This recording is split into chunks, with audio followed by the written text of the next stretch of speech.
Another commentary on times many of us have gone through.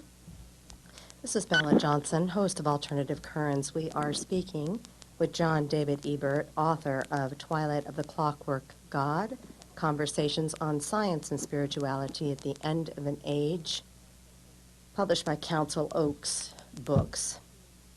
I'd like to open the phone lines now to callers.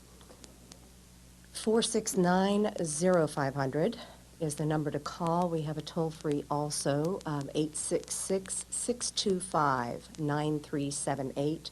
That is, again, 866-625-9378 or 469-0500 if you want to call and speak with John Ebert, the author of this book, and someone who has definitely graced me with his presence in the studio today. I actually looked at your birth date at the beginning of the book, and I was just shocked that someone 15 years younger than me could get this all together. I so honor you for compiling this and having whatever it takes to put this information in one piece of reading. It's definitely in my top 10. A lot of reading, that's all. It's awesome. It really is, yes. Community radio where we're not supposed to give any personal opinions on things, and I'm just not going to hold back on that one. Well, I appreciate that. Thank you. Amazing. Thank you so much. Do you want to talk a little bit about the new book you're working on, or do you want to stick with this one? I can say a couple of things about it, not too much. It's still kind of in in an early stage. I've been wrestling with it. Actually, it was an idea I had initially, even before the Clockwork book, to write a book about my favorite art form, namely cinema. And, I sort of grew up on popular culture, and, it's just in me, and so it's just something that I wanted to write about. And so I spent a long time figuring out what would be a good approach. And, of course, my primary vector was with mythology. But then I sort of took this detour with this book and went into the world of science and cosmology and so forth. And so now, having looked back at the history of cosmology, I've sort of picked up all of these cosmological ideas. And now I've become fascinated with looking at, in particular, science fiction films, but the category might be broader than that. But most of the films that I'm discussing in the book tend to be science fiction stuff like 2001: A Space Odyssey, the Alien films, or, the Road Warrior movies, or the Star Wars films, things of this nature. Although other films that I'm also discussing, like Apocalypse Now and Crash by David Cronenberg, can sort of go outside that narrow constraint.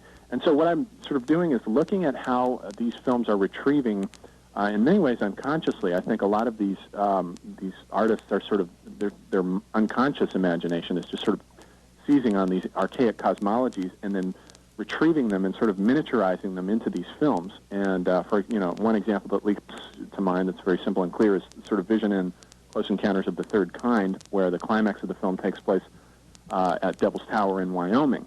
And, you have this sort of gigantic mothership that comes down at the end, and then it spills forth all of these abductees, and then, the central character there, played by Roy Neary, is the central character, and Richard Dreyfuss, sort of gets in, takes off. Everybody knows the ending, which is one advantage of writing about films rather than literature. Everybody knows this stuff. And then it's the vision of the revelation on the cosmic mountain. The idea of this central mountain as the central vision of the world was what inspired not only the pyramids, but also the ziggurats, the Sumerians. And it was this idea of, the gods would descend down from the heavens if you built an image of the cosmic mountain that was an image of the mountain that they dwelled upon. And so you get this idea, in Greece it's Mount Olympus, in India it's Mount Meru, and here it is turning up in this popular culture film. So I'm sort of fascinated with tracking these things. Well, there are a few little pieces that I found in this book that are kind of leading to that one, so it seems like a natural extension of what you've done in a kind of a strange way, but it does. Yeah, you even had mentioned in the Terence McKenna interview, or Terence McKenna had mentioned a connection between extraterrestrials and the Gaian overmind. Yeah. Can you expand on that? Do you know more about his opinion on that than was given in the book even? Somewhat. I'm sort of developing my own idea out of that clue that McKenna gave me, and there's actually a whole chapter in the book that's devoted to the mythology of extraterrestrials, and the visions and imagery in pop culture as a whole. And, he calls it the Gaian overmind. The thing about Terence was that he was using these psychedelics, mushrooms, and he was ingesting these things and then going into these visionary trance states where he would commune, I guess, with he would say, with these sort of visionary beings who would come to him and impart information to him, visionary information. And he thought that these beings might be what are the beings that people who are abducted are seeing or, envisioning. They might be the same beings that he was seeing when he was taking these sort of mushrooms, and that they might be these extraterrestrial beings. And I think he's right about that. And the link with the Gaian overmind is simply the idea that these beings aren't from outer space. They're somehow linked with the world's plants, the whole plant system. They represent the sort of mind of the plant.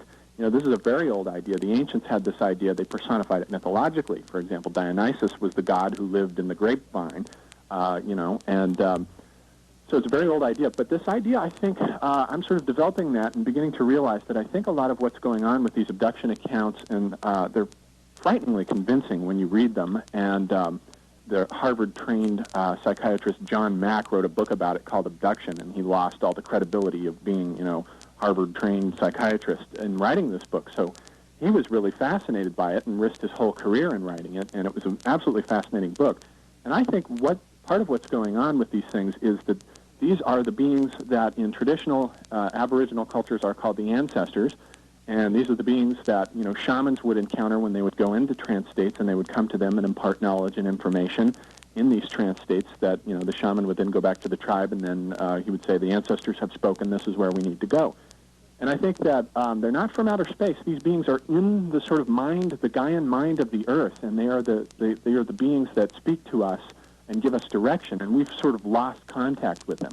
But apparently they can sort of, they can change their form and adapt it to whatever the current, cosmological image is. And we won't accept the idea, for example, of angels descending down and giving us messages, but we will accept the idea cosmologically.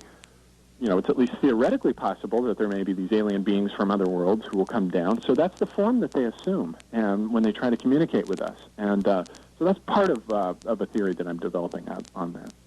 Now, callers, I'm not going to keep repeating the number and taking up time, which I'd like to get more information from, so let me just give it to you and know that you're completely welcome to call in, but I don't want to keep doing the breaks because we have a lot of ground to cover here. Do feel welcome to call 469-0500 or 866-625-9378. In no way are you excluded from this program.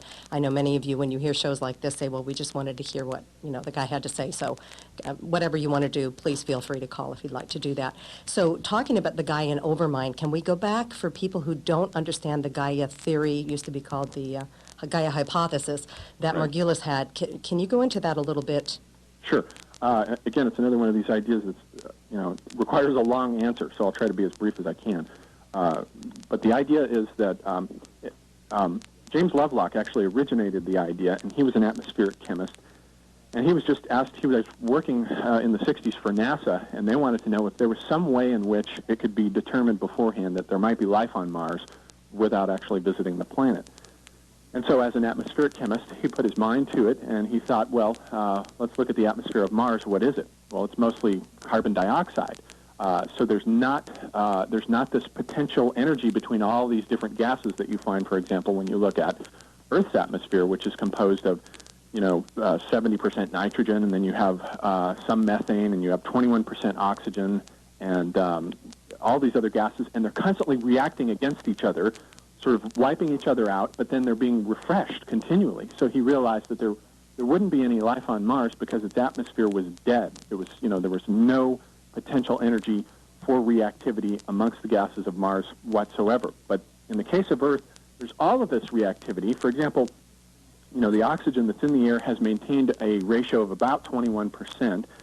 If you increase that, then you get forest fires all over the place, too many fires. If you decrease it, life will suffocate. So life itself, and, most of the oxygen is being pumped out there by plants. It's a byproduct of plant photosynthesis.